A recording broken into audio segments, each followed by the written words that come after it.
Bien, gracias. Bienvenida a constituyendochile.cl. La idea Muchas era, gracias. de nada, gracias a ti. La idea de la plataforma es ser transversales lo más posible, aunque nuestro foco no es solo los independientes. La idea es darle difusión a los que no tienen el abrazo de un partido político grande, aunque han venido gente de partido. Pero la idea es generar transversalidad, que vengan de derecha, de izquierda, de centro izquierda, ecocentristas, economocentristas, juristas, periodistas, de todo. Y nada, pues tú fuiste una de las selecciones aleatorias que agarramos y te quisimos invitar, así que gracias. Suerte la mía, pues. Lo mismo decimos nosotros. Oye, yo también ando como con el agüita acá porque ¿Sí? esto de hablar todo el día, como que, Pero a ver, ¿eso de hablar todo el día es porque estáis de constituyente o naciste hablando todo el día?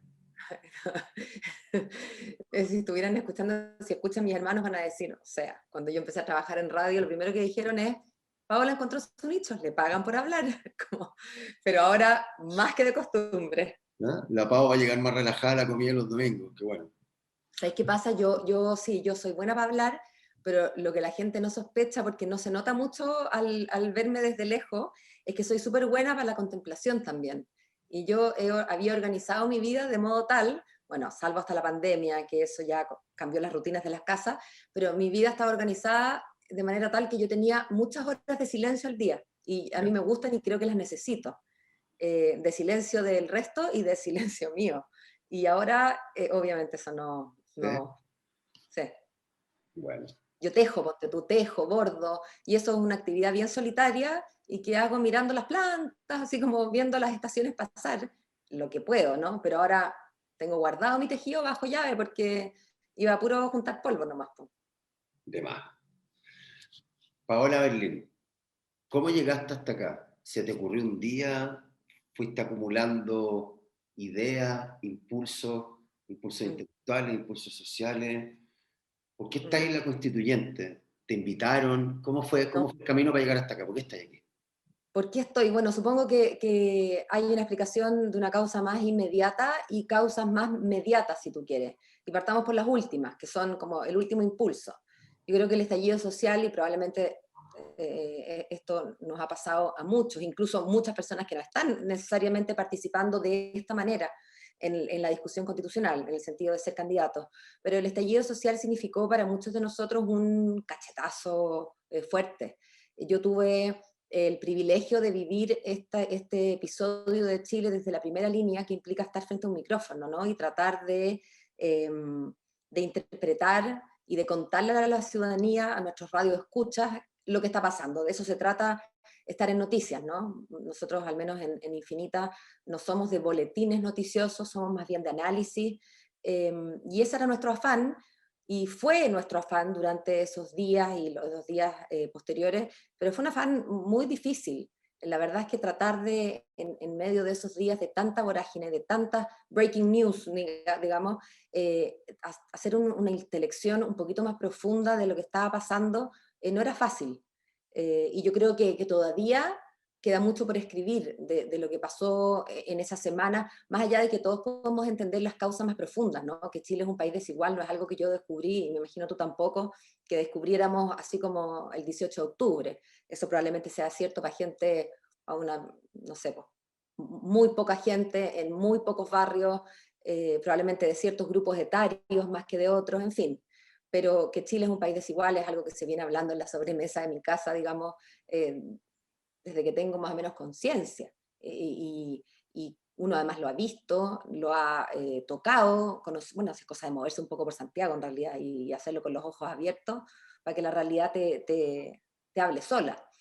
Pero sí, obviamente, los niveles de violencia que se vivieron, yo vivo sola, Mariano, con mis 3 hijos, y yo te confieso, y puedo parecerme alesa al hacer esta confesión, pero yo tuve miedo. O sea, yo me acuerdo de esos días como de toque de queda, de mucho helicóptero arriba de las cabezas.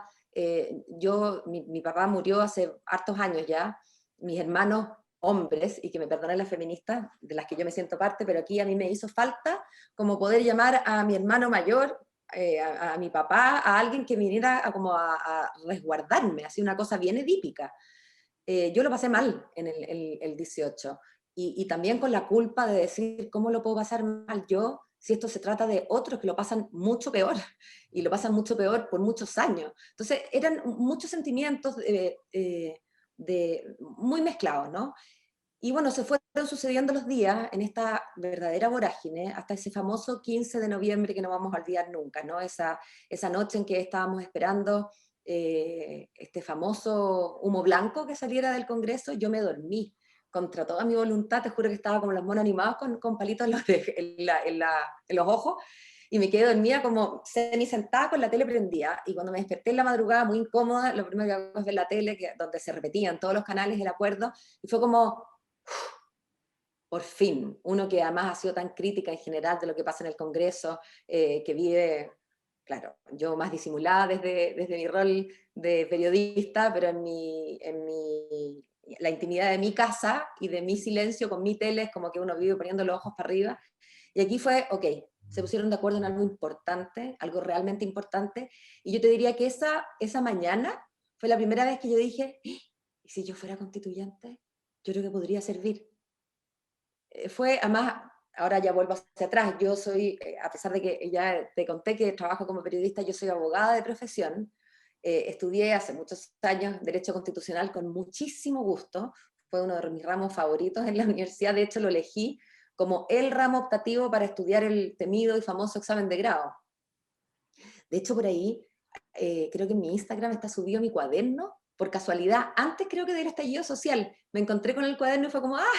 Voy a creerme un poco la muerte, porque es bien ordenado, era bien toque el cuaderno, y creo que lo subí a alguna de mis redes sociales. Bueno, eh, a mí el derecho constitucional me fascina como disciplina. Yo, a pesar de que nunca he militado en un partido político, mi trabajo y mis intereses son súper políticos, ¿no? A mí me interesa saber lo que pasa en la ciudad, lo que pasa en nuestra vida en común, cómo nos organizamos, y además son temas que le importan en general a la familia en que nací. Probablemente de ahí vienen también parte de esos intereses. Y cuando, bueno, se abre esta posibilidad, ese famoso 15, de tener eventualmente un órgano completamente electo, porque acuérdate que ahí todavía estábamos en la disyuntiva, decía hacer mitad electo o enteramente electo, pero tener un órgano electo para escribir una constitución, bueno, para hacerte la corta, esos afanes duraron, no sé, pues después llegó el verano, las vacaciones, y como que rápidamente llegó el COVID, entonces todo eso quedó medio en suspenso. El COVID, de nuevo, para todos nosotros implicó un cambio de vida sumamente radical. Bueno, que te voy a explicar a ti, pues tú has vivido en Chile y en este planeta, en realidad esto es algo que entendería cualquier persona que esté adentro de la Tierra. Eh, y bueno, además se empezaron a aplazar las cosas porque te acuerdas que se corrió el plebiscito por temas sanitarios, y como que el tema quedó un poquito más en el background de mi cabeza, hasta que se empezó a secar la fecha del plebiscito, eh, y ahí como que vuelve esto a ocupar un rol más protagonista en mi cabeza, y ahí fue entonces que lo hablé ya más en serio, porque lo había hablado con un par de amigas por allá por el verano anterior, digamos, antes de la pandemia. Y a partir de las cercanías del plebiscito lo empecé a conversar ya más en serio con mi jefe, con mis amigos, con mi familia. Y mira, las cosas pasan tan rápido que de repente ya estaba dando papeles en el CERVEL y de repente ya estoy a 5 semanas de la elección, si no falta nada. Es muy rápido. Así es que, así pues. Vale. O sea, no estaba exenta de ver lo que estaba pasando, pero el No. estallido social fue lo que terminó de empujarte, de alguna manera.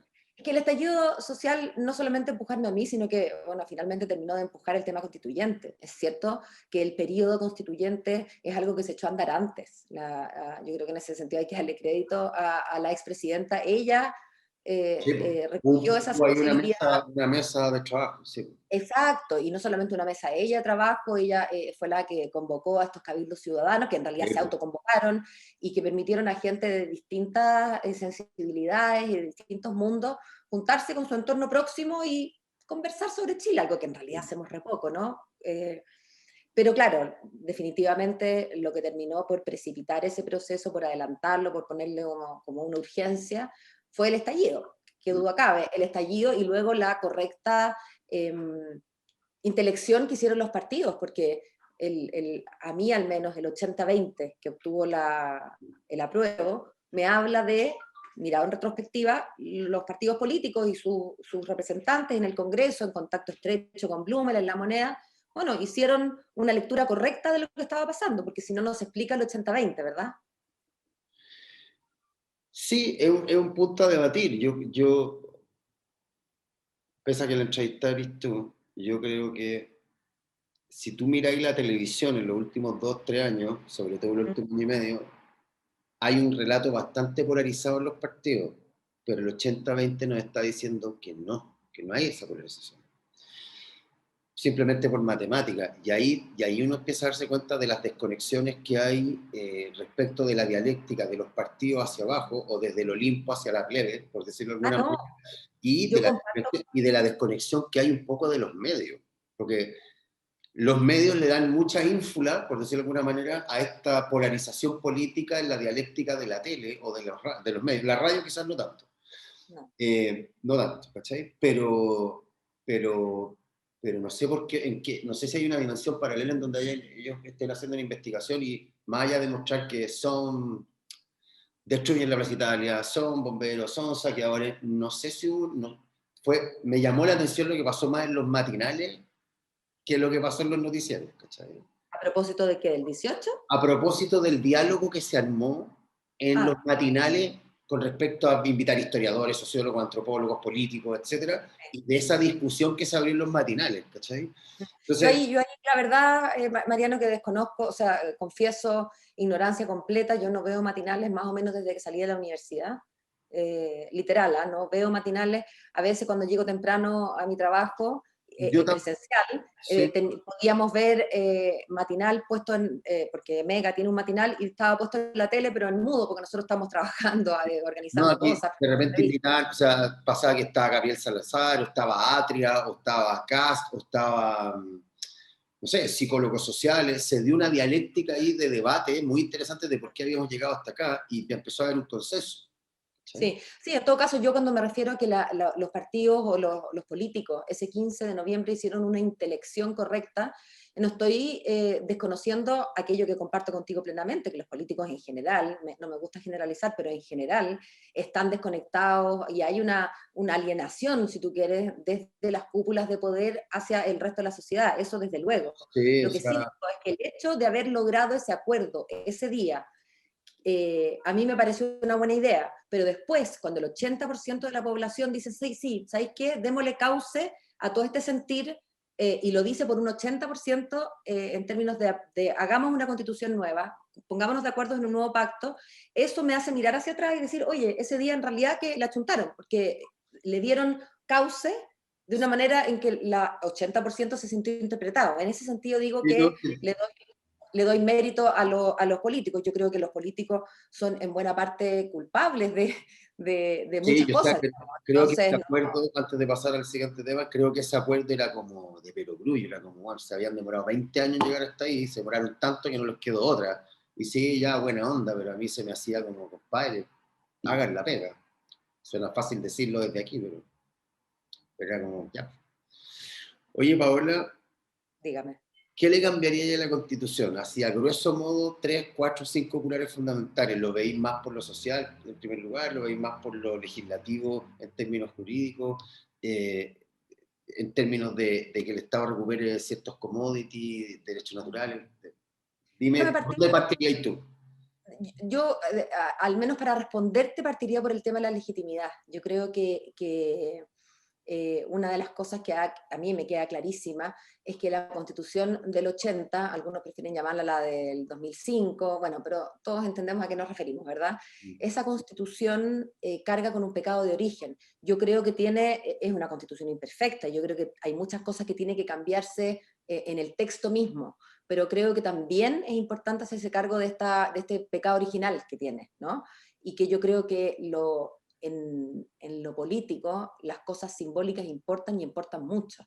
El sentimiento que tenga una sociedad respecto de su constitución, entendiendo, por supuesto, que nadie anda con la constitución en el bolsillo, digamos, salvo lo que estamos obligados a estudiar, ¿no? Pero nadie anda con el himno patrio, la bandera, el colo y la constitución, no. pero yo sí creo que es súper importante que la gente al menos no sienta lo contrario, ¿no? No sienta que la Constitución es algo que les fue impuesto a fuego. Y entonces creo que hay un tema de legitimidad que está en parte, o en parte se va a lograr por el solo hecho de que una Constitución va a ser escrita por estos 155 personajes, de los que yo espero ser una, pero también creo que es súper importante que se cumpla la palabra y el compromiso de que durante el proceso esto se haga mirando a la gente. Yo no creo en la democracia directa, creo que es digamos, una bonita fantasía y que podría practicarse en sociedades numéricamente mucho más chicas, pero por supuesto que no creo que sea, no creo que requiera mayor explicación, porque no creo en una democracia directa de 17 millones de almas, pero sí creo que una democracia del siglo XXI tiene que ser más participativa y que esta Constitución le va a hacer muy bien que cada uno de esos 155 individualmente vuelva a sus bases, mira hacia atrás, digamos, hacia abajo, y no abajo por altura, hay que explicar todos hoy en día, y les cuenten que estamos, y también que como cuerpo colegiado tenga sistemas de vinculación con la sociedad civil, con la ciudadanía. Entonces yo partiría, porque eso hay que cambiar en la Constitución, la manera de ser parida, ¿no? Y eso no se puede cambiar, hay que parirla de nuevo, porque esta Constitución fue mal parida.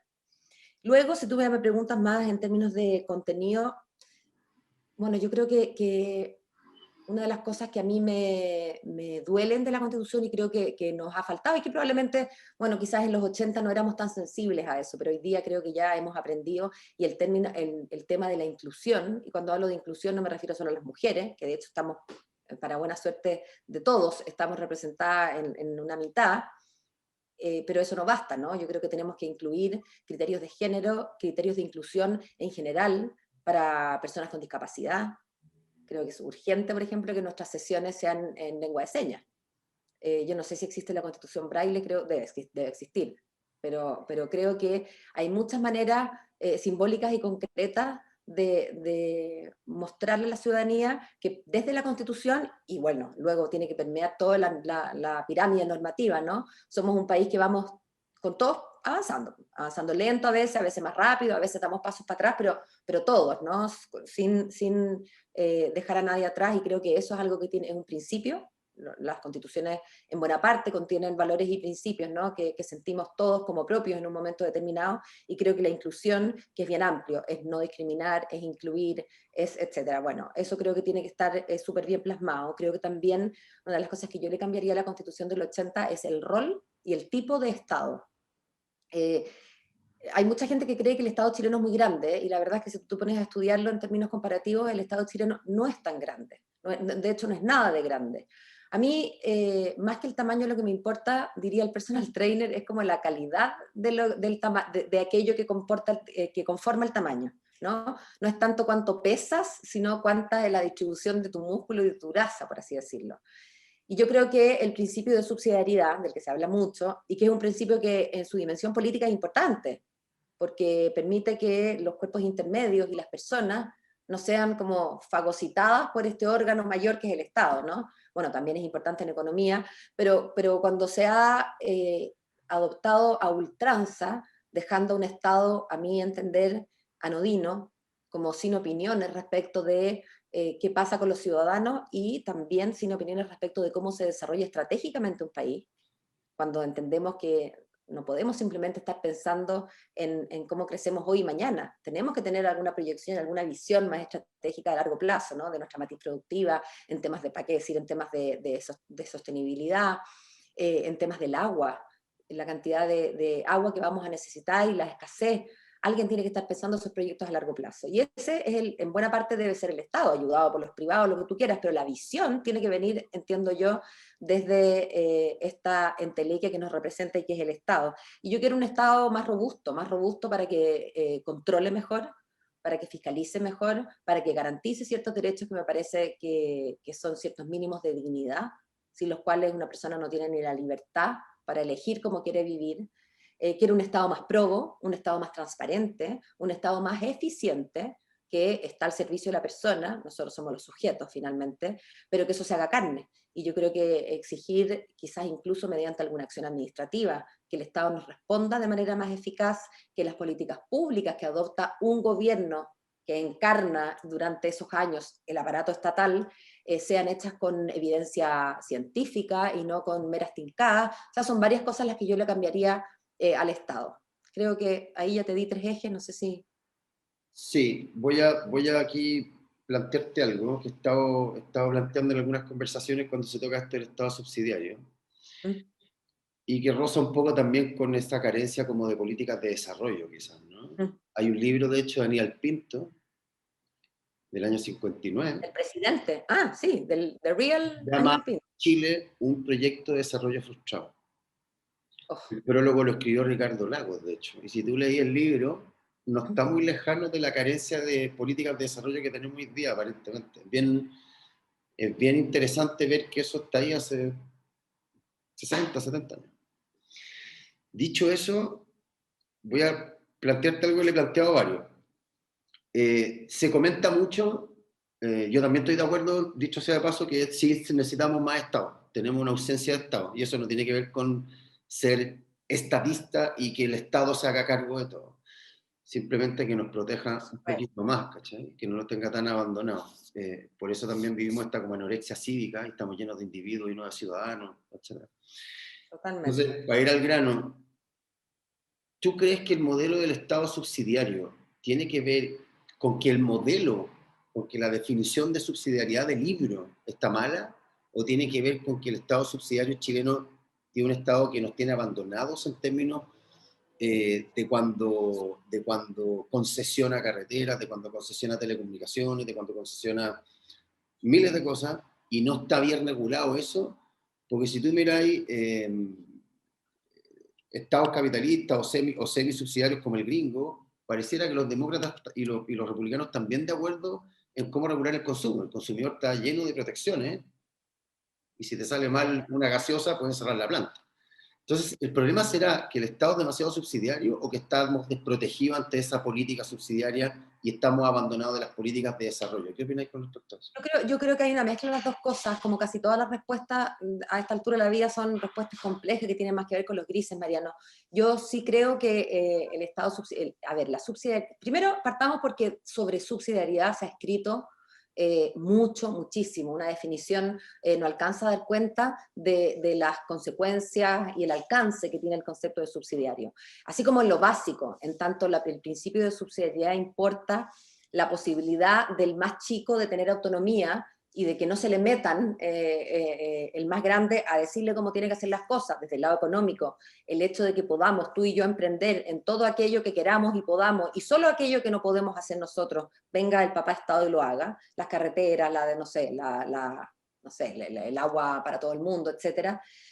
Hay un valor ahí, yo creo que como principio general hay un valor, pero no puede estar, la subsidiariedad no puede, a mi entender, ser un paraguas que lo abarque todo. La salud no puede entenderse desde lo subsidiario. La salud no puede, el agua no puede entenderse desde lo subsidiario. La educación me parece que tampoco puede entenderse lo subsidiario. Yo no tengo ningún problema con que existan colegios privados, vaya que no. Me Obvio. gusta el mercado y me gusta, pero una educación, más allá incluso de que tú la pagues, no puede ser entendida como una camisa, ¿no? La educación, incluso aquella que yo pago, tiene por objeto atender a sujetos de derecho, y además sujetos de derecho que, como tú dijiste tan agudamente hace un rato, son más que clientes, son más que personas, son más que individuos, son ciudadanos. Entonces hay ciertos estándares que alguien tiene que velar porque se den, para que estemos formando ciudadanos que cuando, digamos, salgan de sus cascarones, de sus colegios respectivos y se incorporen a esta sociedad, sean ciudadanos de bien. Tú me dirás, bueno, ¿quién define lo que es ciudadanos de bien? Probablemente la Constitución y sus principios. No es que vamos a hacer un artículo que diga, la persona de bien es, pero obviamente los principios generales que fundan una Constitución, cualquiera que ella sea, ¿no?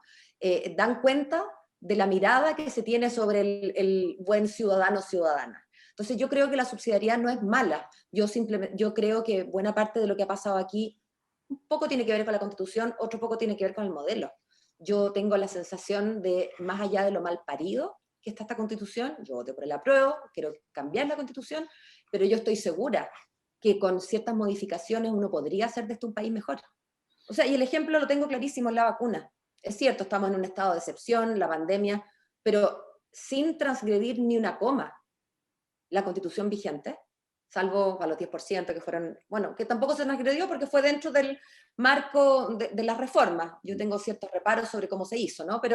Pero se hizo, al menos, para eso son los abogados, ¿no? Para encontrar formas a veces medias de lograr las cosas. Pero hemos logrado esta vacunación preciosa, ¿no? Bueno, no sé si tú estás familiarizado con lo que está pasando, por ejemplo, en Perú. Un escándalo de proporciones porque 460 pitutados se saltaron la fila, ¿no? Y te hablo de políticos, de gente con plata. Bueno, eso no se está viendo acá. Aquí no. Y todo el mundo en los barrios, yo me he paseado mucho más por Santiago estas semanas por razones obvias, ¿no? De lo que hago habitualmente en una semana cualquiera. Todo el mundo vacunado, de las edades que tiene que estar vacunado, todo el mundo fascinado, todo el mundo... Bueno, y eso te habla de la posibilidad que tenemos de asumir ciertos desafíos que consideramos desde mínimos derechos, bajo el alero de la misma Constitución. Ahora, eso no me parece que sea un consuelo o que sea un argumento suficiente para mantener esta Constitución. Estamos embarcados en cambiarla, hay que cambiarla y vamos a cambiarla.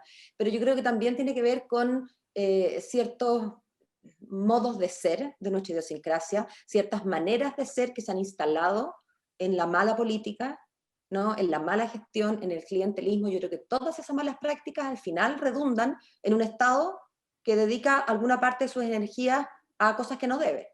Un Estado no debe estar al servicio de la bolsa de trabajo, de los de allá ni los de acá. El Estado tiene que concentrar todos sus esfuerzos, todo su quehacer. Existe y es para ti y para mí en tanto ciudadanos, ¿no? Sí. Claro, un poco de su afán también tiene que ver consigo mismo, ¿no? Con controlarse a sí mismo, con generar balances, probidad, y eso cuesta plata. Cuesta plata tener un Estado no corrupto porque hay que comprar ojos, ¿cachai? Comprar mecanismos y comprar gestión para que no haya corrupción. Pero siempre esa no corrupción tiene por objeto final nosotros, porque el Estado tiene que trabajar 24/7 para ti, ¿no? Y en Sí, ese sentido claro. yo creo que es una mezcla de las dos cosas que tú esbozabas en tu pregunta. Claro, quizás para cerrar y ir al otro punto, quizás sería bueno redefinir al ciudadano dentro de la Constitución, ¿no? El otro día conversaba con un candidato, Matías Menares, que es máster en Derecho Constitucional, y conversábamos primero, por un lado, que el centro de la Constitución es la familia, ¿no? Que la familia habría que redefinirla. Las matemáticas sociales han cambiado bastante. El otro día yo planteé que lo disfuncional hoy día es estar casado, quizás, ¿no? Separado. Bueno, por Y suerte, un paréntesis, por suerte el constituyente del 80 no tuvo el mal gusto de definir familia. Cierto que habla de la familia y sí, eso quizás nos retrotrae a un modelo de cuento, ¿no? Pero sí, claro, hoy en día hablar, la hay definición católica occidental, digamos. claro, Pero yo creo que familias. esa familia habría que redefinir. Hoy día se ha variado. La baraja de cómo se hace familia hoy día está bastante variada con respecto a esos años y quizás habría que redefinirlo y la definición de ciudadano va a ser fundamental. Yo creo que ahí nos podríamos llevar una sorpresa, ¿no? Claro, ciudadano, oye, la palabra ciudad, que es de donde viene finalmente ciudadano, no está ni nombrada en la Constitución del 80, ni No, una vez. no está definido, claro. Bueno, ahí entramos en otro debate que no quiero entrar ahora, pero tiene que ver con qué tamaño le vamos a dar a la Constitución. Hay gente que plantea que mientras más chica, más libres vamos a ser, y hay otros que ¿Qué tamaño le vamos a dar a qué? a la Constitución. Hay gente Ah, que dice que mientras más pequeña, más libres vamos a ser, que no tiene que ser una Constitución muy extensa, pero más bien exacta. Y hay otros que en realidad están idealizando un poco la Constitución hasta cómo definir nuestro estilo de vida. Entonces ahí hay otro debate que sería interesante. Oye, ¿qué le dejaría ya a la Constitución, Paola Berlín? mira, más que responderte yo, creo que nos responde nuestra historia y nuestra tradición constitucional. No solamente la tradición constitucional chilena, sino la del mundo, digamos, occidental.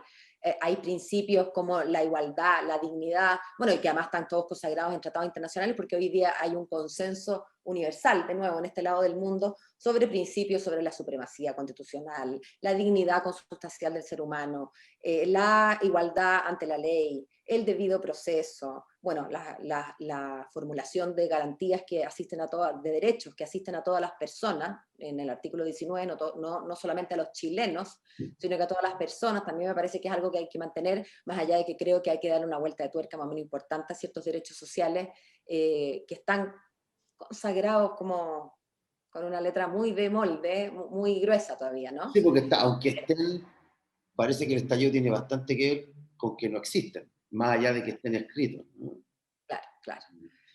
Así que eso es lo que yo mantendría nuestros poderes, nuestros órganos contralores como independientes, la Contraloría, el banco, la independencia del Banco Central me parece central, valga la redundancia. Creo que lo peor que le puede pasar a un país, no sé si lo peor, estoy hablando muy superlativamente, pero creo que una de las cosas horrendas que le puede pasar a un país sea el político de turno, el presidente de turno, el que maneje las emisiones. Bueno, no tengo, ya está tan dicho que cuesta creer que haya alguien que no quiera dar la independencia al Banco Central. En la independencia de la judicatura, por supuesto que tiene que ser un poder independiente, y esa independencia creo que debería incluso extenderse a lo financiero, ¿no? Oye, sí, La y dos judicatura. cositas cortitas para cerrar este tema, te quiero interrumpir. Que me opiné sobre dos cosas, Tribunal Constitucional y régimen hiperpresidencialista. Yo no tengo problema con el Tribunal Constitucional, o más bien lo que yo mantendría es la jurisdicción constitucional. Alguien tiene que hacerse cargo, tiene que haber algún ente, algún organismo que vele por la supremacía de la Constitución. Ya lo dije, ese principio yo lo mantengo, y como De ese todas maneras, principio lo mantengo, tenemos que... Ahora, si es que tú me preguntas a mí si yo prefiero que esa potestad esté en un tribunal constitucional o en la Corte Suprema, que son como los dos modelos, yo prefiero que esté en un tribunal constitucional, por temas de dedicación, por temas de eficiencia, por ciertos temas que tienen más que ver con el procedimiento que por temas más de fondo. Ahora, este tribunal constitucional hay que reformarlo, cómo se partiendo por la manera de designa, por designar. cómo se designa, ¿no? O sea, yo creo que ese es otro consenso más o menos amplio. El Tribunal Constitucional tiene que tener gente que sean especialistas en su materia, y cuando te digo especialistas de verdad. Yo soy abogado, estudié en una súper buena universidad, tengo mi título precioso enmarcado, yo no soy especialista en Derecho Constitucional. Hay Eh, muchas eh, designaciones políticas aparentemente en el Tribunal Constitucional. Adeo. y ahí se mezclan, porque hay personas adentro del tribunal que son gente que sabe mucho de Derecho Constitucional, más allá que tengan sus definiciones políticas, pero hay miembros del Tribunal Constitucional que no tienen idea. O sea, hay que 100% político, sí, pues verdad. no tienen Y con idea. Y respecto al sobre el presidencialismo, yo creo que hay que morigerarlo. A mí la idea de un régimen parlamentario no me hace demasiado sentido por un tema histórico, idiosincrático. Yo no estoy cerrada, el bueno, federalismo, claro, claro, yo creo que hay una cosa hasta freudiana. Yo no, yo, hay algunas cosas, hay algunas definiciones con las que yo voy a llegar si es que llego después del 11, y son las que yo creo que no creo que pueda ser convencida de lo contrario, pero en esta de las cosas en que yo podría ser convencida de lo contrario. Sí creo en ciertos principios. No tiene mucho sentido tener un presidente con este nivel de facultades y un legislativo tan pobre. Ahora, se me va la lengua para decirte que, bueno, con algunos parlamentarios que tenemos, qué susto darles más poder, pero eso ya es un comentario de ciudadana, no de candidata. sí, Yo creo, el otro día salió el tema de, que se ha hablado poco, pero que está empezando, siento, a salir, ¿ya? de que los partidos deberían redefinir sus filtros, ¿no?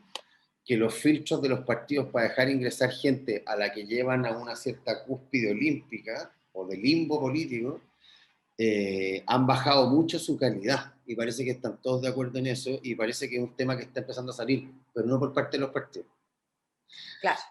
No, Eh, porque los partidos se mueven en el mercado de los votos, Mariano, y ahí lo que importa es el aplausómetro. Si yo tengo dos candidatos, un Mariano hiper archi conocido, no, porque me lo voy a poner en ti, qué pena, un Pepito hiper archi conocido, conocido porque es un súper, no tengo idea, porque anda haciendo leceras en la calle, no sé, sí, caminando al revés, no tengo idea. Bueno, te conoce todo el mundo y capaz que salgáis por sobre un candidato serio, medio fomeque, pero que va a ser un... Entonces sí, definitivamente los criterios, no sé si tanto para ingresar a un partido, pero para ser elegible como candidato a algo, absolutamente. Pero también eso, una educación con un sentido de lo público, una educación pública con sentido de lo público, o una educación privada con sentido de lo público, debería también traernos mejores ciudadanos que van a elegir mejor y que probablemente no elijan al saltimbanqui y elijan como entiendan la diferencia entre elegir un ídolo de la música, un ídolo sí. para tener un póster y un ídolo para dirigir un país. Finalmente, todo lo que conversamos redunda por el lado de la educación. Corrupción, educación. Ética, educación. Mejor elección, mejor selección. Hasta enfermarse menos, educación. quizás habría que abrir un doble debate constituyente, uno para todo y otro para la educación. A veces lo pienso. Sí, la Oye, educación, dale. perdón. No, la educación es un tema señero. Yo tuve la suerte de estar en el living de la casa donde se formó Educación 2020, literalmente, digamos.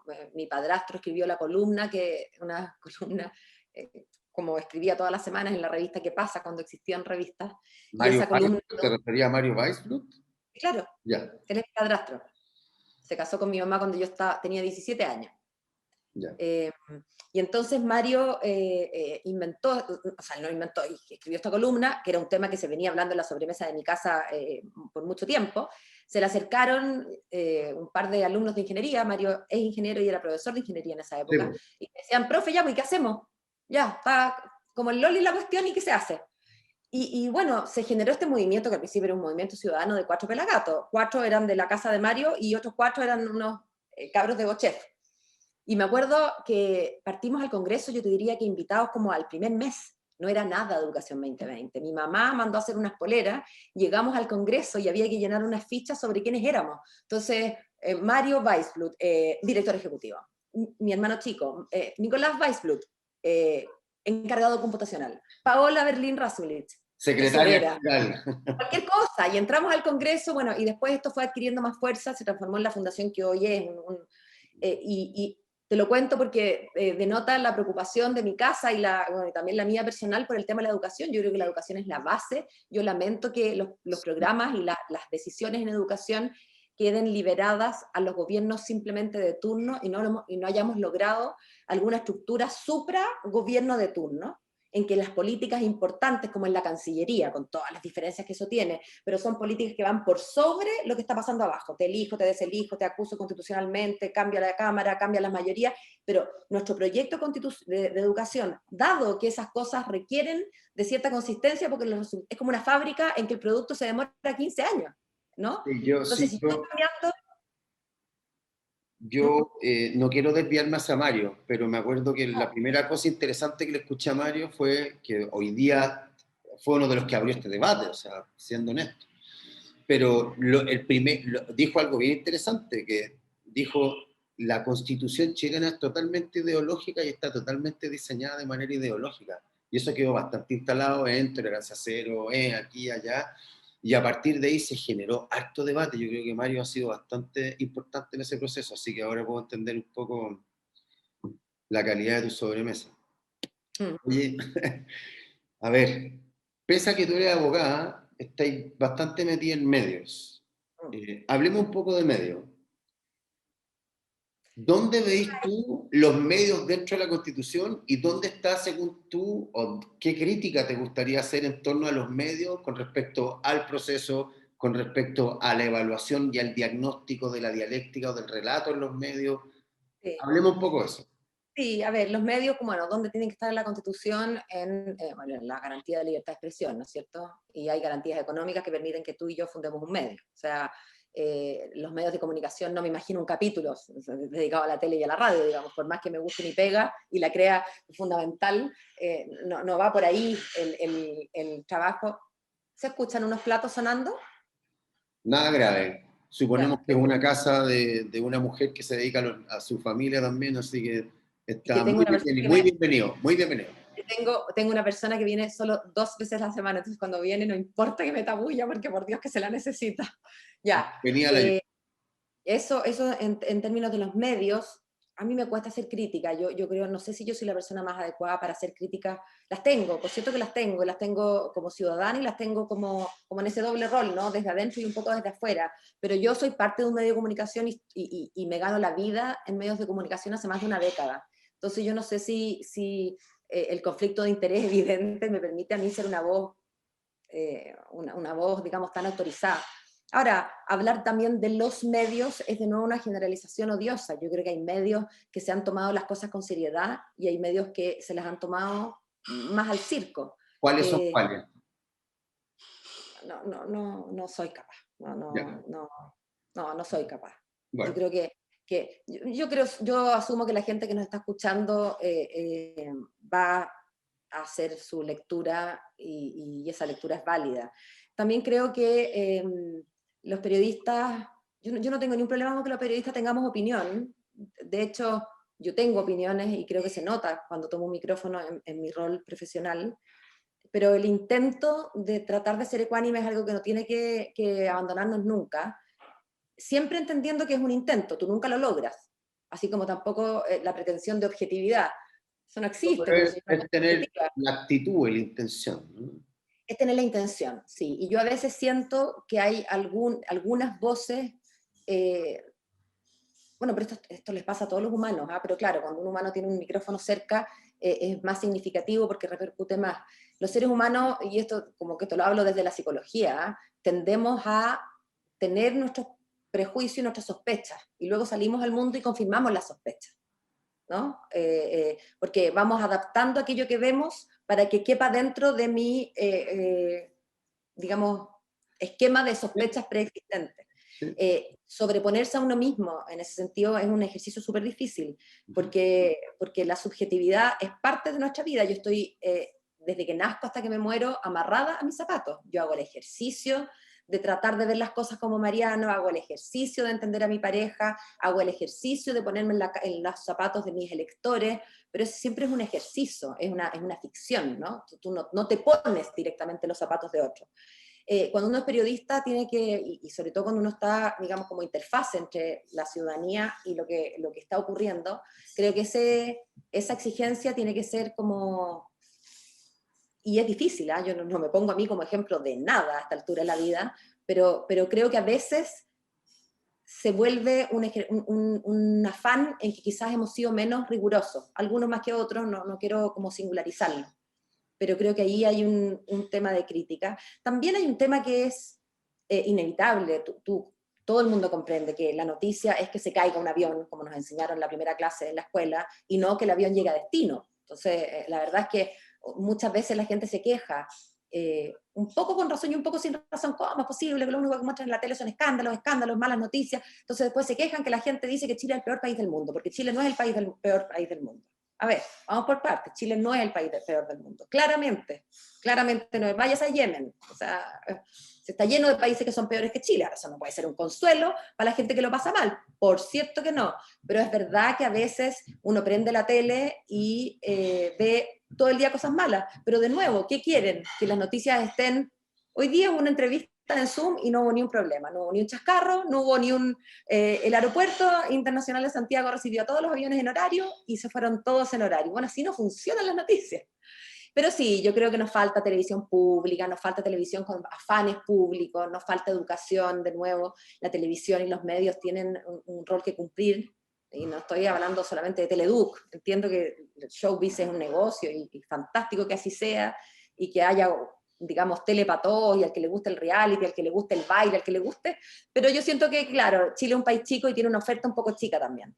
Oye, para ir cerrando esto, así como hay un periodismo que está más enfocado en la coyuntura que en el análisis más profundo, que se entiende, ¿te da la sensación también de que hay algunos periodistas que son demasiado, que toman una postura demasiado angulosa con respecto a hacer un juicio valórico de las noticias? Sí. Sí, pero fíjate que yo en eso soy amiga de la diversidad. Me parece que la medida en que esté claro que aquello que ese periodista está diciendo es su análisis, su opinión, y nunca se confunda con los hechos, a la medida en que yo te diga, mira, eh, bueno, en la medida en que ¿No te quede clara, molesta, no te molesta que hay un periodista que basado en los hechos haga un juicio de valor y un es diagnóstico? que yo creo que el punto no así me molesta, el punto yo creo que lo que corresponde es que quede claro. Después tú podrás elegir si te gusta el periodista rubio, crespo, liso, opinante, silencioso, circunspecto, expresivo. Bueno, para Vale. eso es la diversidad, ¿te fijas? Sí, ¿no? De todas maneras. Pero creo que lo que tiene que ser claro es la línea divisoria entre cuando yo editorializo y cuando yo te estoy contando los hechos. Y para cerrar tema, ¿te parece que la libertad de expresión está al debe en la redacción de la Constitución hoy día? ¿Está vaga? ¿Cómo está? No, yo creo que la libertad de expresión, yo no tengo un cuestionamiento, yo no siento que en Chile no haya libertad de expresión, no creo haber tenido, no creo haber sido... Me refiero a la Constitución misma, a cómo está redactado eso. Sí, aquí No, la tengo, no, no tengo mayores, no no tengo estamos, mayores reparos. Ya. Y de hecho creo que la mejor demostración de que no hay mayores reparos es que no hemos tenido grandes No hay un gran hitos, debate ahí, no hay un gran debate no, ahí. no hemos tenido gran jurisprudencia, grandes, cuando las constituciones y las leyes están mal hechas, eso redunda, Mariano, en que los tribunales terminan teniendo que hacerse cargo, ¿no? Sí, Porque por alguna parte tiene que salir, ¿verdad? Y yo exacto. no recuerdo ninguna gran jurisprudencia, ningún gran debate doctrinario, jurídico respecto a la libertad de expresión. Yo creo firmemente en la libertad de expresión, creo también firmemente en la responsabilidad de aquellos que ejercen ese derecho y en la posibilidad de que tenga consecuencias, hacer uso y o abuso. Pero eso siempre es post, ¿no? Después de haber dicho la barbaridad. Sí. Oye, Pau, para ir más o menos cerrando.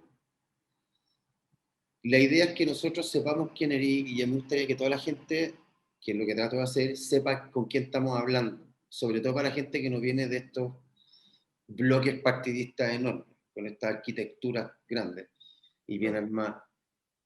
¿De dónde venís? ¿Cómo creciste? ¿Cómo fue un poco tu infancia, tu adolescencia? ¿Venís de una familia, los tuyos, los míos, los nuestros? ¿O papás separados? ¿Pasaste pellejería? No. Cómo fue tu infancia y cómo fue ese paso de la infancia a la adolescencia? ¿Cómo te fuiste despabilando, por decirlo de alguna manera? Mm. Yo te Cuéntanos un diría, poco de eso para que sepamos.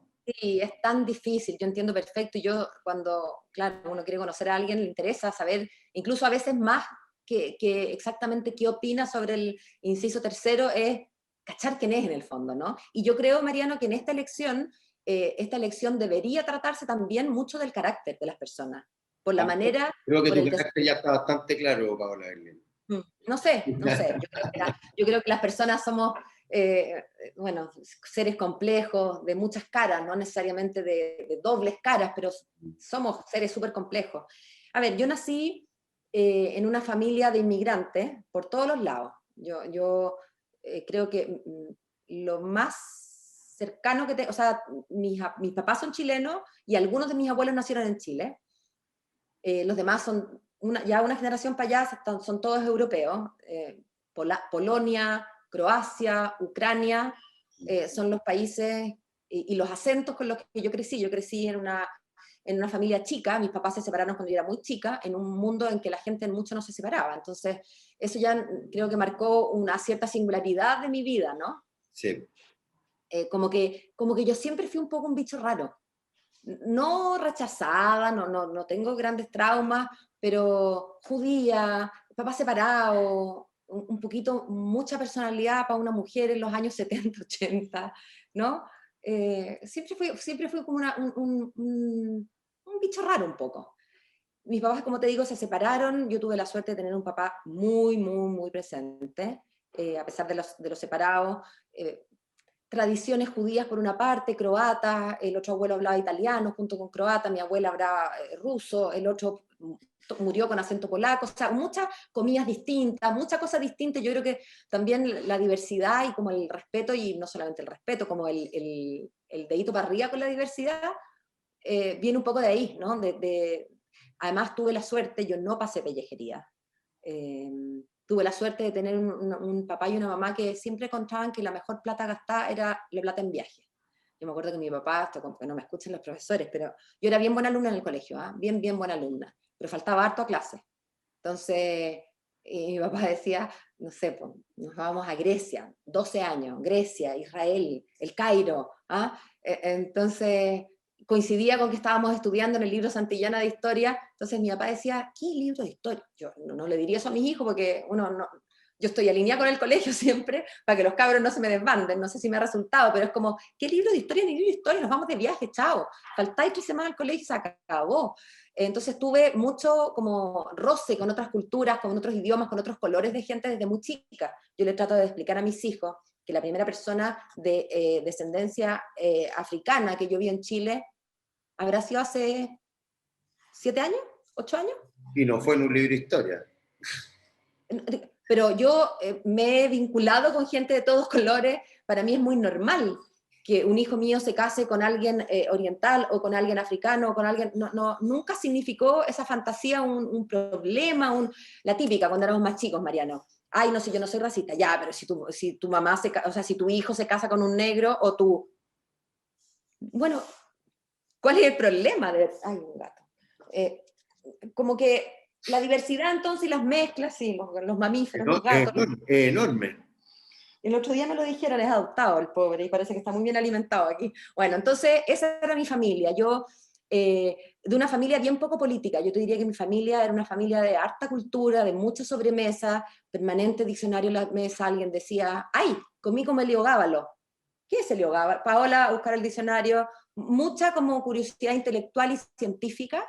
A mí me fascina, de hecho, la ciencia, me fascina, leo difusión científica mucho más de lo que leo novelas, que tengo que elegir y por tiempo. Y yo te diría que mi despertar más político tuvo que ver con esta familia ensamblada. Yo te lo decía al principio, mi mamá se casó cuando yo tenía 17 años, y ahí nos transformamos en una casa que vivía mi mamá, que trabajó toda la vida. Entonces yo llegaba del colegio, estábamos, yo y mi hermano que tiene un año menos. Entonces una familia chiquitita, como bien condensada, como de poca sobremesa, porque mi mamá llegaba después de la hora de comida, y se transformó en una casa un poquito más organizada, con mi mamá a esa altura ya estaba trabajando menos, tuyos, míos, nuestro, nació un chico, y somos todos bien, es una familia de los locos Adams, somos totalmente distintos. Un hermano frente amplista, el otro rabino ortodoxo, el otro no sé qué, el otro, de verdad que es lo más diversa, y las comidas y los almuerzos hasta el día de hoy.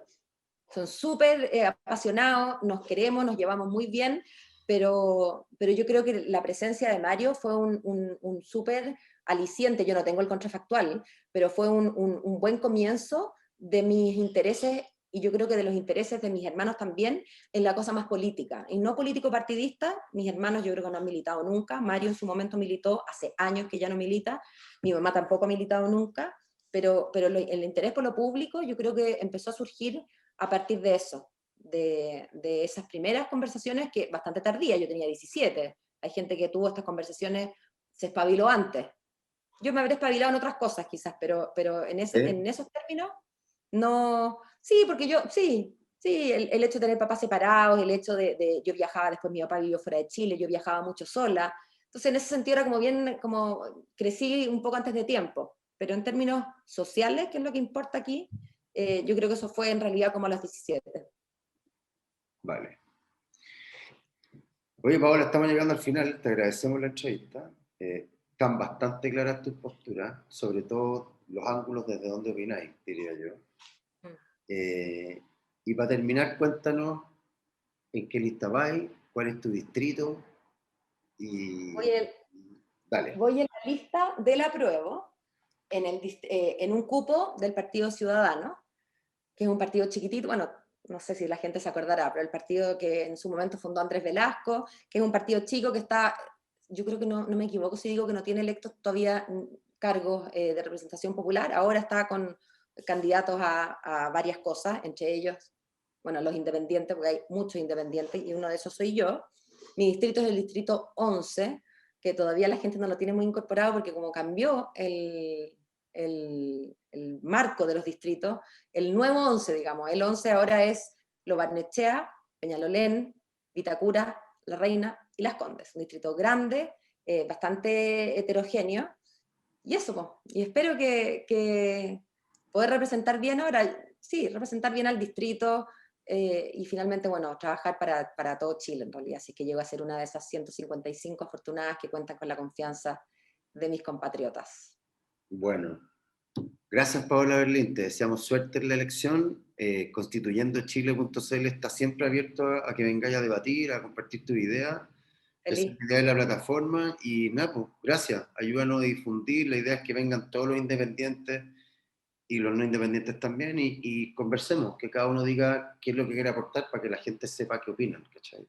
Me parece, el voto informado es importante para ejercer el derecho a voto, y apenas yo tenga esta conversación contigo, Mariano, creo que tú eres el que me tiene que mandar el link, y yo la voy a subir a mis redes sociales, como una manera de darme a conocer, pero también como una manera de dar a conocer tu plataforma, e invitar por esa vía a otros candidatos a que te golpeen el WhatsApp. Muchas gracias, y te deseamos suerte en tu candidatura. Muchas gracias a ti. Chao, chao.